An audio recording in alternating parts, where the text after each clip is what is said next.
नमस्कार प्यारे साथियों, आपका स्वागत है हमारे यूट्यूब चैनल में। और हम आपका करा रहे थे डीएलएड फोर्थ सेमेस्टर के लिए मैथ, जिसमें आपका चैप्टर नंबर चल रहा था 7। इसमें हम पढ़ रहे हैं ट्रिग्नोमेट्री के बारे में और आज वीडियो नंबर 9 जाने वाला है। इससे पहले 8 वीडियो अपलोड कर चुके हैं और जो 8वां वीडियो था उसमें हमने आपको बताया था कि जो जीरो अंश का ट्रिग्नोमेट्रिकल रेशियो होता है उसको हम किस तरीके से निकालते हैं। जैसे कि साइन जीरो का वैल्यू कितना होगा, कॉस जीरो का वैल्यू कितना होगा, कॉट जीरो का वैल्यू कितना होगा। इस तरीके से मैंने आपको बताया था कि किस तरीके से इनके हम मान निकालते हैं। तो सब कुछ मैंने उसमें आपको इन्फॉर्मेशन दी थी। अगर आपने पहले का वीडियो नहीं देखा तो आप जरूर से देख लीजिएगा। और यहाँ पर हम 90 अंश के बारे में बात करेंगे, जिस तरीके से जैसे कि साइन 90 का मान कितना होगा, कॉस 90 का मान कितना होगा, इस तरीके से हम बात करेंगे। तो इस वीडियो में अंत तक बने रहिए ताकि आपको हर एक इन्फॉर्मेशन आपके पास पहुंचाई जा सके, हर एक पॉइंट को, हर एक कॉन्सेप्ट को आपको समझाया जा सके। तो चलिए चलते हैं, वीडियो को स्टार्ट करते हैं। उससे पहले आपसे एक रिक्वेस्ट रहेगी, इस वीडियो को जरूर से लाइक कर दीजिएगा। अपने साथियों के साथ जो कि डीएलएड फोर्थ सेमेस्टर में है, डीएलएड की पढ़ाई कर रहे हैं, उनके पास इस वीडियो को जरूर से शेयर कर दीजिएगा। ओके, तो चलिए चलते हैं, वीडियो को स्टार्ट करते हैं और कॉन्सेप्ट को समझते हैं। तो देखिए साथियों, आप स्क्रीन पर देख रहे होंगे 90 अंश के ट्रिग्नोमेट्रिकल रेशियो, यानी trigonometrical ratio of an angle of 90। तो 90 अंश के ट्रिग्नोमेट्रिकल रेशियो को हम सीखेंगे कि आप किस तरीके से इसको सिद्ध कर पाओगे, किस तरीके से इसको आप इसके मान को निकाल पाओगे। तो देखिए, इसमें जैसा कह रहा है उसी तरीके से मैं आपको समझाता जाऊंगा, आराम से, आपको कोई भी प्रॉब्लम नहीं होने दूंगा। ठीक है, तो यहाँ पे देखिए कह रहा है कि कोण पीओ एक्स, इसमें देखिए ये जो फिगर आपको दिख रहा है इसमें पीओ एक्स कहाँ है आपके लिए। तो पी रहा ये पॉइंट और ओ रहा ये और ये रहा एक्स, ये आपका खिंचा हुआ आप देख सकते हो यहाँ पे पीओ एक्स। ठीक है, ये पीओ एक्स खिंचा हुआ है। यहाँ पे जो एंगल बना है वो बना है थीटा। तो वही कह रहा है कि पीओ एक्स को हमने माना कि ये थीटा है। ठीक है, इस तरीके से ही तो आपके एंगल बनते हैं। ये जो एंगल बन गया तो यहाँ पे ये थीटा मान लिया, ये पी है, ये ओ है और ये एक्स है, इस तरीके से। तो इसी तरीके से मान रहा है जो 90 से कम है। कैसा है? 90 से कम है। 90 से कम क्यों है? क्योंकि जो 90 अंश का एंगल बनता है वो एकदम स्ट्रेट लाइन पे बनता है। जैसे इस तरीके से ये बन गया, स्ट्रेट आएगी लाइन तभी तो बनेगा। तो ये यहाँ पे जो बनेगा वो 90 का बनेगा। परंतु आप देख सकते हो कि ये अगर इस तरीके से करा जाता तो ये वाला जो एंगल होता वो 90 का होता। परंतु यहाँ पर ये 90 से कम है। किस तरीके से दिख रहा है कि कोई ये टोटल 90 का होता, और जबकि एंगल इतने की बात की गई है। कितने की? एंगल इतने की बात की गई है, तो ये 90 से कम होगा। ठीक है, अब यहाँ पे कह रहा है कि पीएम ओ एक्स पर लंब है। तो पीएम जो है वो ओ एक्स भुजा पर क्या है? लंब है।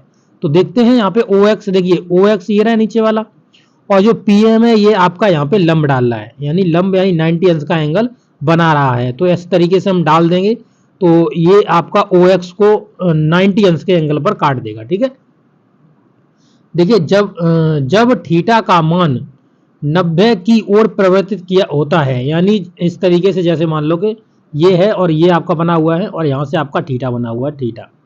ठीक है, अब यहाँ पे क्या कर रहे हैं, यहाँ पर हम इस जो थीटा मान है, इस थीटा के मान को बढ़ा रहे हैं, यानी इस तरीके से आगे की तरफ के खिंचा के ले जा रहे हैं, 90 की तरफ ले जा रहे हैं, क्योंकि 90 का जो बनेगा वो इसके साथ 90 अंश का बनेगा। तो इस तरीके से हम इसको क्या ले जा रहे हैं, आगे ले जा रहे हैं, इस तरीके डॉट डॉट करके। इस ये जो खड़ी ये पड़ी हुई जो लाइन है आपको दिख रही है, ये लाइन, इस लाइन को उठा के इस तरीके से बढ़ा के ले जा रहे हैं, इस तरीके से। तो इसके ऊपर ओवरलैप कराएंगे जाकर आगे हम, तभी तो 90 का बनेगा। ठीक है ना, समझ गए ना किस तरीके से इस लाइन को उठा के ले जा रहे हैं इसके ऊपर। अब देखिए यहाँ पे कह रहा है तो ओपी की प्रवृत्ति ओ बाई पर संपाती होने की होती है। यानी जो ओपी देख रहे हो आप, ये जो ओ और पी है, और ये किस पर जाएगी, ये जो बाई आपको दिख रही है, तो ये ओपी वाली जो भुजा पूरी आपको दिख रही है, ये देखिए भुजा पूरी जो ओपी है, ये जो ओपी वाली भुजा है, इस भुजा को पूरा ले जाकर इस तरीके से, इस तरीके इसके ऊपर ओवरलैप करा देंगे, यानी कि इसके ऊपर संपाती करा देंगे। जब हम संपाती करा देंगे इसका मतलब क्या हुआ कि ओपी बराबर में हो जाएगा ओ बाई। ठीक है ना, ओपी बराबर में क्या हो जाएगा, ओ बाई हो जाएगा। एक दूसरे के ऊपर संपाती हो जाएंगे, एक दूसरे के ऊपर हम इनको लिटा देंगे आपस में। ठीक है, तो देख सकते हो इस तरीके से ये इसके ऊपर चली जाएगी, यानी इसके ऊपर जब जाएगी तो ये संपाती हो जाएगी। तो संपाती होती है एम बिंदु की प्रवृत्ति ओ से संपाती होने की होती है। तो जो एम बिंदु है, ये जो एम दिख रहा है आपको, ये जो एम दिख रहा है यहाँ पे, जो ये एम बिंदु दिख रहा है, इसको क्या कर देंगे, इस तरीके से खिसकता जाएगा खिसकता जाएगा खिसकता जाएगा और ये ओ पर संपाती हो जाएगा। किस पर, ओ के ऊपर ये मतलब लेट जाएगा जाके।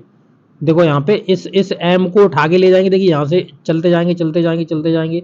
इसे जब जब इसको आप खींच के ले जाओगे ना इसको, तो इसको भी इधर से जाना है, तो ये भी आकर के ओ पर संपाती हो जाएगा, यानी ओ के ऊपर ये ओवरलैप कर जाएगा पूरी तरीके से। ठीक है, तो इसका मतलब क्या हुआ कि यहाँ पे जो ओ एम की दूरी है, ये ओ एम की दूरी, ये दोनों एक दूसरे से मिल जाएंगे, और जब मिल जाएंगे, ठीक है, तो एक दूसरे के ऊपर संपाती हो जाएंगे। ठीक है ना, तो यही देखिए यहाँ पे अब और ज्यादा फिगर में समझाया जाएगा। देखिए, तो यहाँ पे देखिए, देख सकते हैं यहाँ पे कह रहा है कि जो थीटा है वो कन्वर्ट हो गया 90 अंश में। थीटा कितने में कन्वर्ट हो गया, 90 अंश में। कि ये जो थीटा का वैल्यू था, इसे जब हम इस तरीके से खींचते ले चले गए खींचते ले चले गए खींचते ले चले गए और यहाँ पर ले जाके थीटा को यहाँ पे छोड़ दिया, मैंने पूरा कर दिया, तो ये कितने का बन जाएगा, 90 का बन जाएगा। समझ गए ना किस तरीके से 90 बन रहा है। यानी ये जो लाइन आपको दिख रही है, ये जो लाइन आपको दिख रही है, इसी को उठा के इस लाइन के ऊपर ओवरलैप करा दिया है। अच्छा, ओवरलैप करा दिया तो इस तरीके से थीटा बन जाएगा, यानी थीटा बन जाएगा 90 अंश का। तो थीटा कन्वर्ट हो जाएगा 90 अंश में। यहाँ जो पीएम है वो पीओ में कन्वर्ट हो जाएगी। तो पीएम देखेंगे कहाँ पे, ये देखिए रहे पीएम, और ये पीओ में कन्वर्ट हो जाएगी। क्यों, देखिए, तो ये जो पी है ना, पी इस तरीके से जाएगी, इस तरीके से जाएगी और इसके ऊपर आएगी, तो यहाँ पर पी आ जाएगी कुछ इस तरीके से। ठीक है, और ओ नीचे है ये आपके पास। तो ये जो पीएम है, यानी पीएम की जो लंब पड़ा हुआ था, यही लंब इसके ऊपर जाके इसके ऊपर सेट हो जाएगा। जब सेट हो जाएगा तो ये यहाँ पीओ के बराबर में काम कर, यानी ये कन्वर्ट हो जाएगा, पीएम कन्वर्ट हो जाएगा पीओ में।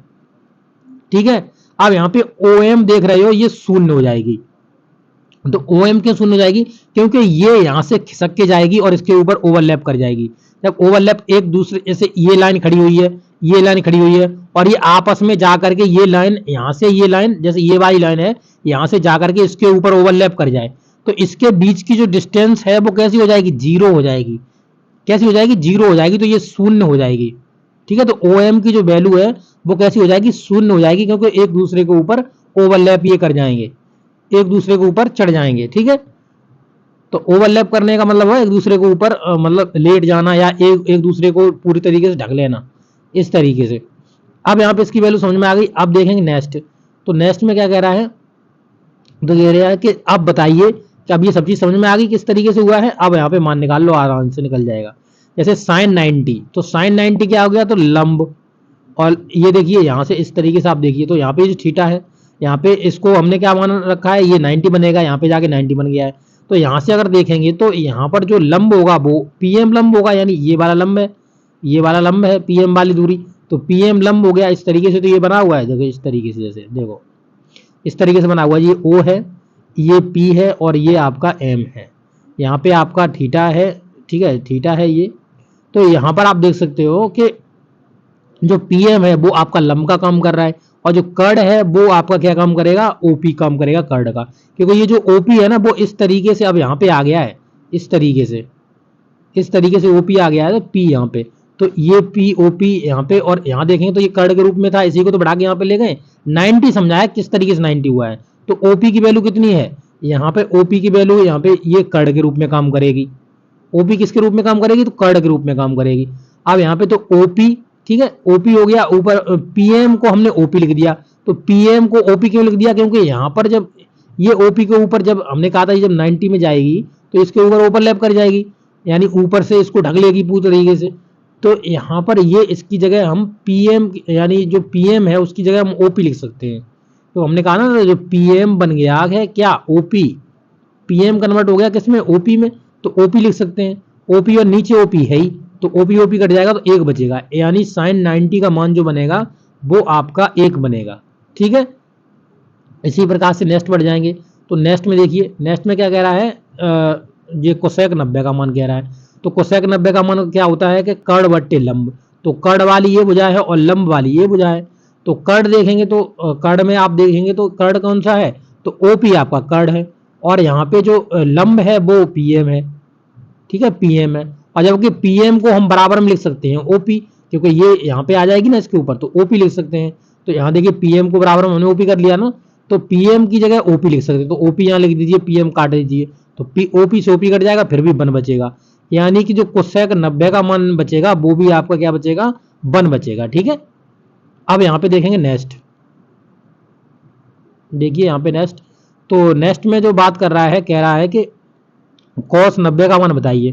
तो इस तरीके से आपका एंगल बना हुआ, त्रिभुज बना हुआ है, जहाँ ये थीटा आपको दिख रहा है, यहाँ पे O है, ये P है और ये आपका M है। ठीक है, अब यहाँ पे देखते हैं तो cos 90 यानी cos होता है लंब बट्टे कर्ण, तो लंब हो गया OM, तो OM क्या हो गया, लंब हो गया। ठीक है, सॉरी, यानी आधार बट्टे लंब होता है, आधार बट्टे कर्ण होता है, सॉरी, यानी लाल बट्टे कक्का, जो लाल बट्टे कक्का होता है। ठीक है, तो आधार बट्टे कर्ण होता है, सॉरी, तो आधार बट्टे कर्ण ये हो गया। तो आधार क्या है, OM आधार है इसका, और OP क्या है इसका, ये कर्ण है, ये वाली दूरी क्या है, ये कर्ण है आपकी। तो ठीक है, तो कर्ण हम रख देंगे। तो यहाँ पे आप देख सकते हो ये जो आपका त्रिभुज बना हुआ है, इसमें अगर आप देखेंगे तो ये आपका है O, ये है आपका P और ये है आपका M। तो यहाँ पे देखिए, तो यहाँ पे थीटा है।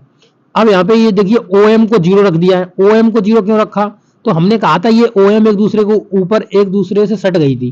जैसे मान लीजिए इस तरीके से ये M वाला पॉइंट इस तरीके से आता आता आता आता इसके ऊपर ही आ गया था, अरे ओवरलैप कर गया तो इनके बीच की दूरी 0 हो गई थी। हमने ऊपर ही बताया था कि OM बराबर कितना हो गया था, 0 हो गया था, आप ऊपर देख सकते हो। तो वही 0 रख देंगे और 0 में OP से भाग दोगे तो कोई बात नहीं, 0 बचेगा सीधा। तो साइन जो cos 90 होगा उसका वैल्यू कितना रह जाएगा, 0 रह जाएगा। और sec 90 का आप निकाल सकते हो, इसका उल्टा कर दो। sec 90 का क्या करना है, उल्टा करना है, तो उल्टा OP बट्टे 0। तो OP बट्टे 0 यानी कि जब 0 किसी में भाग लगाता है तो अपरिभाषित रहता है, यानी कि वो आपका इनफाइनाइट आ जाता है, यानी अपरिभाषित, जिसे हम परिभाषित नहीं कर सकते। इसी प्रकार से आप अगर आगे बढ़ेंगे तो tan का वैल्यू देख लो। यहाँ पे जो इस तरीके से आपका त्रिभुज बना हुआ है, इसमें आप देख सकते हो यहाँ पे ये O है, यहाँ पे आपका P है, यहाँ पे आपका M है। ठीक है, ये आपका थीटा बना हुआ है। और यहाँ पे देखेंगे तो tan 90 है, tan 90 होता है लंब बट्टे आधार, तो लंब कौन है, ये है PM लंब है आपका, और आधार क्या है, तो आधार OM है। ठीक है, तो PM को PM ही रखा और जो OM है OM को 0 बना दिया था। अभी हमने आपको बताया कि किस तरीके से आपका 0 बनाता है, ये भी मैंने आपको समझा था। इस तरीके से ओवरलैप इसके ऊपर कर गया था तो यहाँ पे ये 0 बन जाएगा। तो जब 0 किसी संख्या में भाग देता है तो अपरिभाषित बनाता है, यानी tan 90 का मान क्या होगा, अपरिभाषित होगा, इनफाइनाइट होगा। अब यहाँ पे cot 90 का वैल्यू, तो OM को ऊपर रखिए, यानी कि यहाँ पे आधार को ऊपर रखिए और लंब को नीचे रखिए। ठीक है, तो OM कितना आपके पास 0 है और PM आपका, तो PM ही रख लीजिए। अब 0 में कोई भी संख्या भाग लगाएगी तो वो 0 बनाएगी हमेशा, तो बस क्या हो गया, 0 हो गया। तो यहाँ पर आप देख सकते हो सभी का हमने मान निकालना यहाँ पे सीख लिया। तो हमने पहले सीखा आपका 30 अंश का, ठीक है, एक वीडियो दिया जिसमें आपका 30 अंश का था, फिर 45 अंश के सभी निकालने सिखाए, फिर हमने आपको 60 अंश की वैल्यू निकालना सिखाया, फिर हमने आपको 0 अंश का वैल्यू निकालना सिखाया, फिर हमने 90 अंश का इस वीडियो में सिखाया। तो ये हर एक वीडियो अलग अलग से बनाया गया है, लगभग आपकी कितनी 5 वीडियो बन गई है हर एक अंश पर। ठीक है, तो ये वीडियोस जरूर देख लीजिएगा।